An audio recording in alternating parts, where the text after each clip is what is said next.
രാജകൊട്ടാരത്തിൽ ജനിച്ച് സ്വർണ്ണത്തളികയിലുണ്ട്, പട്ടുമെത്തയിൽ ഉറങ്ങി രാഷ്ട്രീയ പ്രവർത്തനം നടത്തി വന്ന പാരമ്പര്യത്തിലല്ല BJP-യുടെ ഒരു എംപിമാരും ഇരിക്കുന്നത്. അത് മനസ്സിലാക്കുക. ജ്യോതിരാദിത്യ സിന്ധ്യക്ക് രാജകൊട്ടാരത്തിൽ ജനനവും ഈ വായിക്കരണ്ടിയും ഈ സ്വർണ്ണക്കരണ്ടിയും ബാധകമല്ലേ? ചിരാഗ് പാസ്വാന് ബാധകമല്ലേ? അദ്ദേഹം ഏത് തരത്തിലുള്ള പ്രവർത്തനം നടത്തി? റാംമോഹൻ നായിഡു ഒരു ബാധകമല്ലേ? ഇന്ദ്രജിത്തിന് ബാധകമല്ലേ? കീർത്തി വർദ്ധമാൻ സിംഗിന് ബാധകമല്ലേ?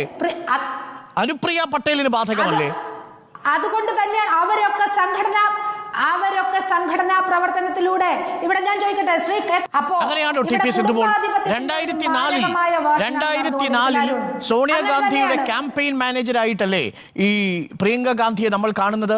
ED വരുന്നതിനും എത്രയോ മുൻപ് പീഡിപ്പിക്കപ്പെട്ടവരുടെ ഗൃഹങ്ങളിൽ സാധാരണക്കാരായ ആളുകൾക്കൊപ്പം ഇതേ പ്രിയങ്ക ഗാന്ധി സഞ്ചരിക്കുന്നത് നമ്മൾ കണ്ടു. കർഷക സമരങ്ങളിൽ അവരുടെ സാന്നിധ്യം നമ്മൾ കണ്ടു. ഉന്നാവയിൽ നമ്മൾ കണ്ടു. അതൊക്കെ വിസ്മരിച്ചു പോയോ TP സിന്ധുപോൾ? സ്വന്തം ഇത് കുടുംബാധിപത്യത്തിന്റെ ഒരു മാരകമായ വേർഷൻ. ആ വാക്ക് തന്നെയാണ് പറയാൻ ആഗ്രഹിക്കുന്നത്. കുടുംബാധിപത്യത്തിന്റെ മാരകമായ വേർഷൻ JP നദ്ദയുടെ അമ്മായിയമ്മയ്ക്കില്ലാത്ത വേർഷൻ എങ്ങനെയാണ് പ്രിയങ്ക ഗാന്ധിക്ക് ഉണ്ടാവുക? എങ്ങനെയാണ് പീയൂഷ് ഗോയലിന്റെ അച്ഛനില്ലാത്ത ഒരു ബാധ്യത പ്രിയങ്ക ഗാന്ധിക്ക് ഉണ്ടാവുക?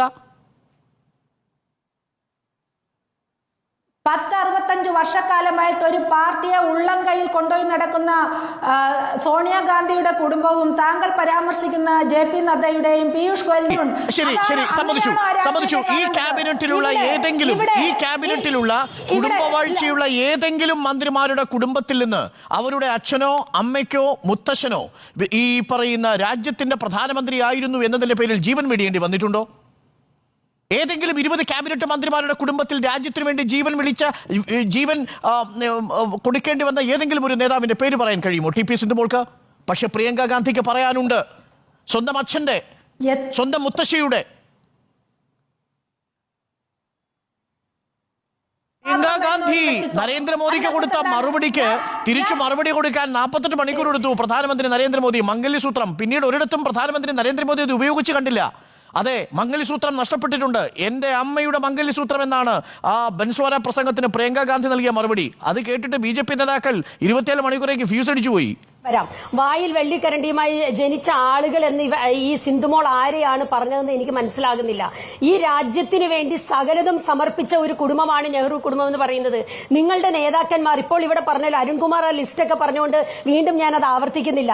ഇവിടെ BJP-യുടെ നേതാക്കന്മാർ വന്നതുപോലെയല്ല നെഹ്റുവിന്റെ കുടുംബാംഗങ്ങൾ ഈ രാഷ്ട്രീയ പ്രസ്ഥാനത്തിലേക്ക് വന്നത്, ഈ രാജ്യത്തിന്റെ ഭരണ സാരഥ്യത്തിലേക്ക് വന്നത്. അവര് ജനങ്ങളാണ് കൊണ്ടുവന്നത്. എന്താണ് നിങ്ങൾക്ക് സംശയമുള്ളത്? ഈ രാജ്യത്തിന് വേണ്ടി ജീവൻ അർപ്പിച്ചതല്ലേ അവർ? ഈ രാജ്യത്തിന് വേണ്ടി സകല സ്വത്തുക്കളും കൊടുത്തതല്ലേ? പണ്ഡിറ്റ് ജവഹർലാൽ നെഹ്റു, മോട്ടിലാൽ നെഹ്റു ഒക്കെ ഈ രാജ്യത്തെ ഏറ്റവും അധികം സ്വത്തുക്കളുള്ള കുടുംബത്തിൽപ്പെട്ട ആളുകളായിരുന്നു. അവരുടെ കുടുംബം ഇപ്പൊ നിങ്ങൾ പോയി നോക്കണം. തീൻമൂർത്തി ഭവൻ ഡൽഹിയിലുണ്ട്. അതുപോലെ നിരവധി അവരുടെ കുടുംബ സ്വത്തുക്കൾ ഈ രാജ്യത്തിന് എഴുതി കൊടുത്തതാ. അത്തരത്തിൽ ഈ രാജ്യത്തിന് എഴുതി കൊടുത്ത ഒരു നേതാവിന്റെ പേര് BJP-ക്ക് പറയാൻ കഴിയുമോ എന്ന് ഞാൻ വെല്ലുവിളിച്ച് ചോദിക്കുകയാണ്. ഞാൻ ചോദിച്ചോട്ടെ, ഇവിടെ ഇപ്പോൾ സുരേന്ദ്രൻ പറയുന്നു, ഇപ്പൊ സിന്ധുമോള് പറയുന്നു, ഇവിടെ മത്സരിക്കുന്നത് 2 മണ്ഡലങ്ങളിൽ മത്സരിച്ച കാര്യങ്ങളെ കുറിച്ച് പറയുന്നു. ഇവിടെ സുരേന്ദ്രൻ 2 മണ്ഡലങ്ങളിൽ മത്സരിച്ചതാണ്. കേരളത്തിൽ കോന്നിയിലും അതുപോലെ തന്നെ മഞ്ചേശ്വരത്തും സുരേന്ദ്രൻ മത്സരിച്ചപ്പോൾ അതിനെക്കുറിച്ച് എന്താണ് സുരേന്ദ്രൻ ഇപ്പോൾ പറയാനുള്ളത്? അദ്ദേഹം ഹെലികോപ്റ്ററിൽ ട്രാവൽ ചെയ്തു. പണ്ട് മറ്റേ കുഴൽപ്പണത്തിൽ പ്രതിപട്ടികയിൽ വന്ന ആളാണ് സുരേന്ദ്രൻ എന്ന് പറയുന്നത്. ഹെലികോപ്റ്ററിൽ ട്രാവൽ ചെയ്തത് എന്തിനായിരുന്നു എന്ന് ഞാനിപ്പോൾ ചോദിക്കുന്നില്ല. ഇതൊക്കെ കണ്ടെത്താൻ കേരളത്തിൽ ഒരു ഗവൺമെന്റ് വയനാട് എത്തുമ്പോൾ രാഹുൽ ഗാന്ധി പറഞ്ഞിരുന്നത്, രാഹുൽ ഗാന്ധിയെ കുറിച്ച് ഇതേ പ്രിയങ്ക ഗാന്ധി പറഞ്ഞത് വയനാടിനെ ഏൽപ്പിക്കുകയാണ് രാഹുൽ ഗാന്ധി എന്നുള്ളതാണ്. ഇപ്പോൾ രാഹുൽ ഗാന്ധി തിരിച്ചു പറയുന്നു, ഇതാ പ്രിയങ്ക ഗാന്ധി ഏൽപ്പിക്കുകയാണ് വയനാട്ടിലേക്കുള്ളത്. ഇങ്ങനെ കോൺഗ്രസിന്റെ ഗാന്ധി കുടുംബത്തിൽപ്പെട്ട അംഗങ്ങളെ മാറി മാറി ഏൽപ്പിക്കാൻ ഈ വയനാട് എന്ന് പറയുന്ന കോൺസ്റ്റിറ്റ്യുവൻസിക്ക് ഒരു അസ്തിത്വമില്ലേ? അവിടുത്തെ വോട്ടർമാർക്ക് ഒരു അസ്തിത്വമില്ലേ? ദീപ്തി മേരി വർഗീസ്, ഞാനൊന്ന് ചോദിച്ചോട്ടെ, ഇത് ഏൽപ്പിക്കുക എന്ന് പറഞ്ഞാൽ ഇത് രാജഭരണമൊന്നും അല്ലല്ലോ, ജനാധിപത്യമല്ലേ? അവിടുത്തെ ജനങ്ങൾ വലിയ ഭൂരിപക്ഷത്തിൽ വിജയിപ്പിക്കുകയല്ലേ? അല്ലാതെ രാഹുൽ ഗാന്ധി കഴിഞ്ഞാൽ പ്രിയങ്ക ഗാന്ധി മറ്റേ കിരീടാവകാശിയെ പോലെ അവരോധിക്കുകയല്ലോ ചെയ്യുന്നത്. വലിയ ഭൂരിപക്ഷത്തിൽ